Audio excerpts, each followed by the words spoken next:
Hello ২৬ batch, আগামীকাল তোমাদের রসায়ন দ্বিতীয় পত্র পরীক্ষা। রসায়ন দ্বিতীয় পত্রের সাজেশন নিয়ে চলে আসলাম এবং আজকে আমরা যে টপিকগুলো নিয়ে কথা বলবো, যে টপিকগুলো পড়তে বলবো, এর বাইরে আশা করি আর কোনো কোশ্চেন বা আর কোনো প্রশ্ন তোমরা পরীক্ষাতে পাবা না। তাই তোমরা অবশ্যই টপিকগুলো একটুখানি দেখে যাও। আশা করি এই টপিকগুলো দেখে গেলে তোমরা রসায়ন নিয়ে দ্বিতীয় পত্র নিয়ে মোটামুটি কনফিডেন্ট থাকবা। আমরা পরপর যাই। একদম প্রথমে আসছে হচ্ছে পরিবেশ রসায়ন, এবং এই অধ্যায়টা বেশ বড়। রসায়নের প্রত্যেকটা অধ্যায়ই বেশ বড়, এবং পরিবেশ রসায়নের একদম প্রথমে মোস্ট ইম্পর্ট্যান্ট টপিক হচ্ছে গ্রাহামের গ্যাস ব্যাপন সূত্রের ম্যাথ। অর্থাৎ এখানে সবচেয়ে ইম্পর্টেন্টলি একদম প্রথমে আসতে পারে গ্রাহামের গ্যাস ব্যাপন সূত্র। দেখো লিখে দিছে এখানে আমি, সূত্রটা হচ্ছে এরকম। এই দেখো, এই যে T2/T1 ইকুয়াল টু R1/R2 সমান √M2/M1 সমান √D2/D1। এবং এইখান থেকে মনে করো বিভিন্ন গ্যাসের জন্য ব্যাপন হার তুলনা করতে বলে।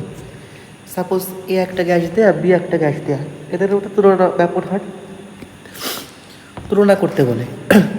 এখন দেখো, তুমি এইখান থেকে দেখেই বুঝতে পারতেছো যে কোনো একটা গ্যাসের ব্যাপন হার আর তার আণবিক ভরের বর্গমূলের ব্যস্তানুপাতিক। অর্থাৎ যে কোনো একটা গ্যাসের ব্যাপন হার আণবিক ভরের বর্গমূলের ব্যস্তানুপাতিক। অর্থাৎ আণবিক ভর বাড়লে ব্যাপন হার কমবে, আণবিক ভর কমলে ব্যাপন হার বাড়বে। তাহলে এখানে এমন প্রশ্ন দিয়ে বসতে পারে যে এখানে একটা পাত্র আছে, দ্যাট ইজ এ পাত্র, এখানে একটা পাত্র আছে, দ্যাট ইজ বি পাত্র। এ পাত্রের চাপ দেয়া, আয়তন দেয়া, মূল সংখ্যা দেয়া বা ভর দেয়া এরকম। আবার বি পাত্রের চাপ দেয়া, আয়তন দেয়া, ভর দেয়া এবং উভয় পাত্রে তাপমাত্রা দেয়া। এবার বলছে উদ্দীপকের এ এবং বি গ্যাসের মধ্যে কোনটির ব্যাপন হার বেশি আর কোনটির ব্যাপন হার কম, তুলনা করো। এখন দেখো, তাহলে আমরা এখানে কি দেখলাম, যার আণবিক ভর কম তার ব্যাপন হার বেশি। তাহলে এখানে তোমরা আলটিমেটলি আণবিক ভর এম বের করবা। এখানে অ্যাপ্লাই করবা পিভি ইকুয়াল টু এনআরটি, এই সূত্রটা। অর্থাৎ এই যে পরে যেটা আছে আদর্শ গ্যাস সূত্র, পিভি ইকুয়াল টু এনআরটি। তোমরা এখান থেকে এন সমান W/M এইটা বসিয়ে আণবিক ভর এম বের করবা। যার আণবিক ভর বেশি হবে তার ব্যাপন হার কম, আণবিক ভর যার কম হবে তার ব্যাপন হার বেশি। এইভাবে তোমরা যে কোনো গ্যাসের জন্য ব্যাপন হার তুলনা করতে পারো। যেমন যদি এ বি বলে, তখন তোমরা এখান থেকে আণবিক ভরটা বের করে এম এর মানটা বের করে ব্যাপন হার কম্পেয়ার করতে পারো, তুলনা করতে পারো। তাহলে এইটা গেল হচ্ছে একটা টপিক। এরপরে আসে হচ্ছে ডাল্টনের আংশিক চাপের সূত্র। এখন এই সূত্রের বেসিক রূপ কিন্তু এইটা না। বেসিক রূপ কোনটা? বেসিক রূপ হচ্ছে P equal to P1 plus P2 দিয়ে Pn পর্যন্ত। অর্থাৎ কোনো একটা গ্যাসের বা কোনো একটা গ্যাস পাত্রের মোট চাপ তার উপাদান গ্যাসসমূহের আংশিক চাপের সমষ্টির সমান। এটাই হচ্ছে ডাল্টনের আংশিক চাপের সূত্র। কিন্তু এই সূত্র দিয়ে খুব একটা অঙ্ক আসে না। অঙ্ক আসে কোন সূত্র দিয়ে? এইটা, PV equal to P1 V1 plus P2 V2 plus P3 V3 শেষ পর্যন্ত যে Pn Vn, এইখান থেকে হচ্ছে ম্যাথ আসে। এবং এইখানে কেমন অঙ্ক আসতে পারে দেখা একটুখানি। এখানে দুটো পাত্র দিয়ে দেবে, এইটা হচ্ছে 1 নাম্বার পাত্র, এইটা হচ্ছে 2 নাম্বার পাত্র। এই পাত্রের চাপ দিবে, আয়তন দিবে, এই পাত্রের চাপ দিবে, আয়তন দিবে। এবার বলবে তৃতীয় একটা পাত্রে 1 ও 2 নাম্বার পাত্রের গ্যাসকে মিশ্রিত করলে ওই পাত্রে চূড়ান্ত চাপ বের করো। অর্থাৎ 1 আর 2 নাম্বার পাত্র মিশ্রিত করলে 3 নাম্বার পাত্রের চাপ কত হবে এটা বের করতে বলবে। তাহলে 3 নাম্বার পাত্রের আয়তন যদি আমার দেয়া থাকে ওইটা হচ্ছে ভি, আর যদি আমার 3 নাম্বার পাত্রের আয়তন না দেয়া থাকে তাহলে 1 আর 2 এর আয়তন যোগ করবা, অর্থাৎ V1 প্লাস V2 যোগ করবা। করে যা আসবে ওটাই হবে হচ্ছে তার মোট আয়তন। তুমি এইভাবে মোট আয়তন পেয়ে গেলে P1 V1 P2 V2 দেয়া আছে, এখান থেকে মোট চাপ পি বের করে ফেলতে পারবা। এই মোট চাপ পি এটাই হচ্ছে গ্যাস পাত্রের মোট চাপ। আর এই P1 P2 Pn এগুলো হচ্ছে ওই গ্যাসের বা ওই উপাদান গ্যাসের আংশিক চাপ। আর V1 V2 Vn এগুলো হচ্ছে ওই গ্যাসের আয়তন। আচ্ছা, তাহলে এটা গেল হচ্ছে ডাল্টনের আংশিক চাপের সূত্র। এরপরে আসি, এরপরে এইটা ব্যাখ্যামূলক, এটা ঘ নাম্বারে ইদানিং বেশি আসতেছে। আগে কিন্তু খুব একটা এটা আসতো না, ইদানিং এইটা বেশি পাওয়া যাচ্ছে। এখানে বলছে কোন শর্তে বাস্তব গ্যাস আদর্শ আচরণ করে। অর্থাৎ কিভাবে তুমি বাস্তব গ্যাসকে আদর্শ গ্যাস সূত্র মানাবা তার ব্যাখ্যা দিতে বলছে। এখন তোমরা তো জানো যে উচ্চ তাপমাত্রা এবং নিম্ন চাপে বাস্তব গ্যাস আদর্শ আচরণ করে। এখন কথা হচ্ছে ভাই কেন? এখন বলো তো, বাস্তব গ্যাস সূত্র কি? P plus N square A by V square into V minus N B equal to N R T, তাই না? এইটা হচ্ছে আমাদের বাস্তব গ্যাস সূত্র। আর আদর্শ গ্যাস সূত্র কী ছিল? PV equal to N R টি। তাহলে এখন দেখো তো, ডান পক্ষ কিন্তু একই, এন আর টি মিল আছে, কিন্তু আদর্শ গ্যাস সূত্রের বাম পক্ষে আছে পিভি আর বাস্তব গ্যাস সূত্রে বাম পক্ষে আছে P plus N square A by V square আর ভি মাইনাস এন বি। এখন যদি কোনোভাবে আমরা এইখান থেকে এই মানটা শূন্য করতে পারি এবং এই মানটা শূন্য করতে পারি, তাহলে কিন্তু PV equal to N R টি পেয়ে যাব। এখন ভাবো তো, এই মানটা শূন্য করতে হলে কি করতে হবে? এই যে নিচে যে ভিটা আছে, যদি এই মানটা অনেক বেশি হয়, তাহলে উপরে ছোট একটা মানকে অনেক বেশি মান দিয়ে ভাগ করলে ফলাফল হবে হচ্ছে শূন্য। অর্থাৎ আয়তনটা বাড়াইতে হবে। আয়তনটা বাড়াইতে পারলে নিচের মানটা অনেক বড় হবে, এর ফলে মোট মানটা হয়ে যাবে প্রায় শূন্য। আবার যদি এই ভি এর মানটা খুব বেশি হয়, সেখান থেকে এন বি সামান্য একটু বাদ দিলে আলটিমেটলি যায় আসে না কিছু।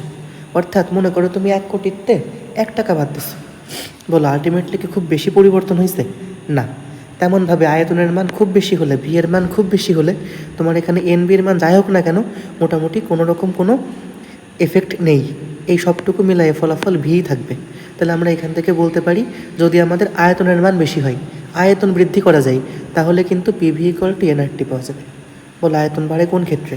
যদি আমার তাপমাত্রা বাড়ে তখন আয়তন বাড়ে, আর যদি আমাদের চাপ কমে তখন আয়তন বাড়ে। তাহলে আমরা এখান থেকে বলতে পারি উচ্চ তাপমাত্রা ও নিম্ন চাপে বাস্তব গ্যাস আদর্শ আচরণ করে। এইটা একটু কষ্ট করে এখান থেকে পড়ে ফেলবা, এটা কিন্তু ইম্পর্টেন্ট। এটা একটু কষ্ট করে এখান থেকে দেখে নিবা, তাহলে মোটামুটি তোমাদের পরীক্ষা হলে যে আর ভাবা লাগবে না কিভাবে লিখবা। এটা এখন থেকে একটু গোছাই নিলে পরীক্ষা হলে যে হেল্প পাবা। আচ্ছা, এবার আসছে হচ্ছে আদর্শ গ্যাস এবং বাস্তব যে গ্যাসগুলো আছে এর মধ্যে তুলনা, কম্প্যারিজন। মানে এখান থেকে তুমি আলটিমেটলি হচ্ছে জেড বের করবা।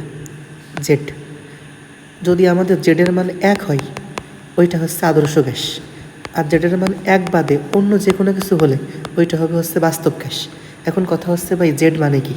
জেড মানে হচ্ছে পেষণ গুণাঙ্ক। এটা বের করবা কিভাবে? PV equal to nRT. এটা তো আমরা জানি আদর্শ গ্যাস সূত্র। একটু আগে আমরা কি বললাম? আদর্শ গ্যাস সূত্র যেটা হচ্ছে 1, তাহলে এর সাথে একটা 1 গুণ ছিল না? এবং এই যে 1টা, এই 1টাকেই আমরা জেড দিয়ে প্রতিস্থাপন করতে পারি। জেড দিয়ে প্রতিস্থাপন করলে সেখানে আমরা এখান থেকে পাবো PV equal to nRT into Z. তাহলে জেড ইকুয়াল টু হচ্ছে পিভি বাই এনআরটি। জেড সমান পিভি বাই এনআরটি। এইভাবে আমরা যে কয়টা গ্যাস দেওয়া থাকবে প্রত্যেকের জন্য পেষণ গুণাঙ্ক জেড বের করব। জেডের মান 1 আসলে আদর্শ গ্যাস, 1 না আসলে ওইটা বাস্তব গ্যাস। আচ্ছা, এরপরে আসি অ্যাসিড ক্ষার তত্ত্ব। এবং আমাদের যে অ্যাসিড ক্ষার তত্ত্ব আছে, অ্যাসিড ক্ষার তত্ত্বের সবচেয়ে গুরুত্বপূর্ণ জায়গা হচ্ছে আমাদের লুইসের তত্ত্ব। অ্যাসিড ক্ষার তত্ত্ব আছে মোট 3টা। কী আছে? আর্হেনিয়াস তত্ত্ব, ব্রুনস্টেড লাউরি তত্ত্ব আর লুইসের তত্ত্ব। এবং এইখান থেকে বেশি আসে হচ্ছে বিজ্ঞানী লুইসের তত্ত্ব। বলো বিজ্ঞানী লুইস কী বলছে? বিজ্ঞানী লুইসের মতে যে সকল মৌল বা যে সকল যৌগ ইলেকট্রন গ্রহণ করে তারা হচ্ছে অ্যাসিড, আর যারা ইলেকট্রন দান করে তারা হচ্ছে ক্ষার। তোমরা এইভাবে দেখবা কার অষ্টক পূর্ণ আছে আর কার অষ্টক পূর্ণ নেই। যার অষ্টক পূর্ণ আছে সে ইলেকট্রন গ্রহণ করবে, এর ফলে ওইটা হচ্ছে তোমার অ্যাসিড। যার অষ্টক পূর্ণ হয়ে বেশি হয়ে গেছে সে ইলেকট্রন ত্যাগ করবে, মানে অষ্টক সম্প্রসারণ হয়েছে সে ইলেকট্রন ত্যাগ করবে, এর ফলে ওইটা হচ্ছে ক্ষার। আচ্ছা, এগুলো একটু দেখে নিবা, খুবই ইম্পর্ট্যান্ট। এরপরে আসতে পারে বয়েল ও চার্লসের সমন্বয় সূত্রের ম্যাথ, অর্থাৎ P1V1/T1 ইকুয়াল টু P2V2/T2। এর অঙ্ক আসতে পারে, একটু খেয়াল রাখবা। এরপর গ নাম্বারের জন্য গ্যাসের বেগ, মানে মেইনলি আরএমএস বেগ, এইটা আসতে পারে। আরএমএস বেগের মোট 3টা সূত্র আছে, দেখো।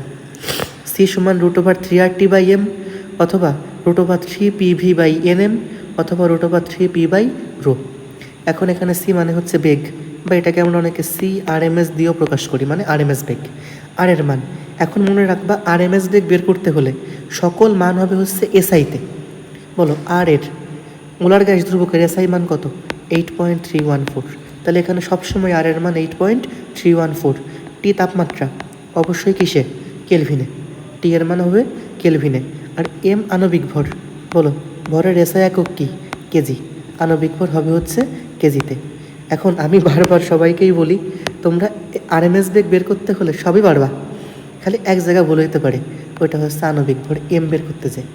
বলো, মনে করো বলা আছে নাইট্রোজেনের আরএমএস বেগ বের করো। আমাদের নর্মাল টেন্ডেন্সি কি? নাইট্রোজেন আণবিক ভর 28, আমরা 28 নিয়েই ম্যাথ করে দিই। বলো ঠিক আছে? না, এটা গ্রামে আছে, আণবিক ভর কিসে হবে? কেজিতে। তাহলে এখানে এম হবে 28 গুণ 10⁻³ কেজি। অর্থাৎ তুমি এখানে এম এর মান অবশ্যই বসাবা কেজিতে, এটা কিন্তু খেয়াল রাখবা। আমি জানি এত কিছু বলার পরেও ভুল হবে, তাও একটুখানি খেয়াল রাখবা, যেন পরীক্ষা হলে যে এই সামান্য ভুলের জন্য 3 মার্ক না কেটে যায়। তাহলে মনে রাখবা, যখনই তুমি আরএমএস বেগ বের করতে যাবা সেখানে অবশ্যই অবশ্যই অবশ্যই আণবিক ভর হবে হচ্ছে কেজিতে, মাস্ট বি, এটা হবে কেজিতে। এবার আসতে হচ্ছে গ্যাসের শক্তি নির্ণয়। এখন ফিজিক্সের মতো কেমিস্ট্রিতে গ্যাসের শক্তি নিয়ে খুব একটা পেঁচাই না। গ্যাসের শক্তি বললেই E = 3/2 nRT, শেষ। এন মোল সংখ্যা আর 8.314, টি তাপমাত্রা কেলভিনে। এরপরে আছে গ্যাস তরলীকরণের নীতি। ওই যে সন্ধি তাপমাত্রা, সন্ধি চাপ, জুল থমসন ক্রিয়া, এটা একটু এখান থেকে দেখে নিবা। আমি সংক্ষেপে বলি, দেখো কোনো একটা গ্যাসকে লিকুইড করতে হলে, তরল করতে হলে প্রথমে তাপমাত্রা কমাতে হয়। এর তাপমাত্রা কমানো হয় জুল থমসন ক্রিয়ার মাধ্যমে। জুল থমসন প্রক্রিয়া কি? যে প্রক্রিয়াতে কোনো একটা গ্যাসকে হঠাৎ প্রসারিত করা হয়, সেই প্রক্রিয়া হচ্ছে জুল থমসন প্রক্রিয়া। হঠাৎ প্রসারিত করা হলে গ্যাসের তাপমাত্রা কমে যায় এবং এই প্রক্রিয়ার নামই হলো জুল থমসন প্রক্রিয়া। প্রথমে গ্যাসের তাপমাত্রা কমিয়ে সন্ধি তাপমাত্রার নিচে নিয়ে আসা হয়, এরপর গ্যাসের উপর সন্ধি চাপ প্রয়োগ করা হয়। সন্ধি তাপমাত্রা কি, সন্ধি চাপ কি এখন আর বলবো না, তোমরা একটা এটা বই থেকে দেখে নিবে। ওকে, তাহলে তরলীকরণ করতে হলে প্রথমে তাপমাত্রা জুল থমসন প্রক্রিয়াতে কমিয়ে আনা হয়, তারপর তার উপর সন্ধিচাপ প্রয়োগ করা হয়, তাহলে যে কোনো একটা গ্যাস তরল বা লিকুইডে পরিণত হয়। এরপরে আছে নাইট্রোজেন ফিক্সেশন, খুব একটা ইম্পর্টেন্ট না দেখবা। আর ক্ষয়ের জন্য 2 মার্কের জন্য দেখবা পানির বিওডি, সিওডি, টিডিএস, ক্ষরতা। বিওডি মানে হচ্ছে biological oxygen demand, COD chemical oxygen demand, আর টিডিএস মানে টোটাল ডিজলভড সলিড। এইগুলো এখান থেকে একটু দেখে নিবা। আর এমসিকিউ এর জন্য, অনলি ফর এমসিকিউ, খাদ্য শৃঙ্খলায় ভারী ধাতুর প্রভাব। ভারী ধাতু কোনটা কোনটা আছে? এখানে আছে হচ্ছে লেড, ক্রোমিয়াম, আর্সেনিক, তারপরে হচ্ছে তোমার লেড, ক্রোমিয়াম, আর্সেনিক। আরেকটা আছে সেটা হচ্ছে তোমার আচ্ছা, এগুলো দেখে নেবে একটু। এই যে কয়টা ভারী ধাতুর নাম দেওয়া আছে এগুলো একটু কষ্ট করে এখান থেকে দেখে নেবা।